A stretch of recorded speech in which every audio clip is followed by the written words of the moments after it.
3 பேர் ஜெல்சா பண்றதுக்காக 10,000 பணம் எடுத்துட்டு ஒரு லேடி வீட்டுக்கு போறாங்க. 30,000 வரும். இந்த ரூம் வாடகையே சரியா போச்சு, கிளம்புங்கடான்னு சொல்லி விரட்டி விட்டுருவாங்க.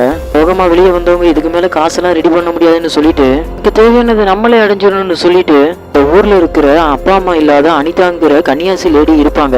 அவங்கள இந்த 3 பேர் டார்கெட் பண்றாங்க. அவங்க வீட்டுக்கு போகும்போது அவங்க கூடயே ஒரு கன்னியாசியும் லேடியும் போவாங்க. சோ எப்படியாவது தனியா வர வைக்கணும்னு சொல்லிட்டு ஒரு கன்னியாசி வெளியே கிளம்புனதும் 3 பேர்ல ஒருத்தன் உள்ள போயிட்டு கழுத்து சுளிக்கிடுச்சுன்னு சொல்லிட்டு ட்ரீட்மெண்ட் பார்க்க சொல்லுவான். இந்த நேரத்துல இன்னொரு கன்னியாசி ஹாஸ்டலுக்கே போயிருப்பாங்க.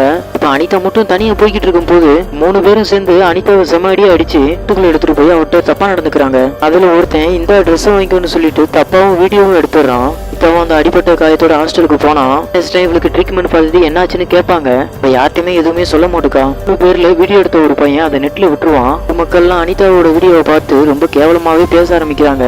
கொஞ்ச நாளே அனிதா பிரெக்னன்ட் ஆயிரா. கூட இருக்க கன்னியாசிலாம் இதை கலைச்சுதான் ஆகணும்னு சொல்றாங்க.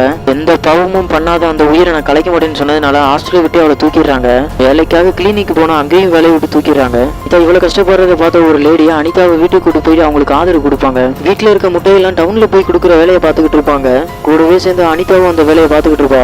அந்த 3 பேத்துல ஒரு பையன் அனிதாவை நம்ம ரொம்ப கஷ்டப்படுத்திட்டோம்டா, அவ வயிற்றுல ஒரு குழந்தை வளர்ந்துகிட்டு இருக்கடான்னு சொல்லுவான். கூட இருக்க 2 பேரும் அவளே இதை மறந்துட்டு நார்மலா இருக்கா, நீ எதுக்குடா இதை பேசுறேன்னு 2 பேரும் திட்டுறாங்க.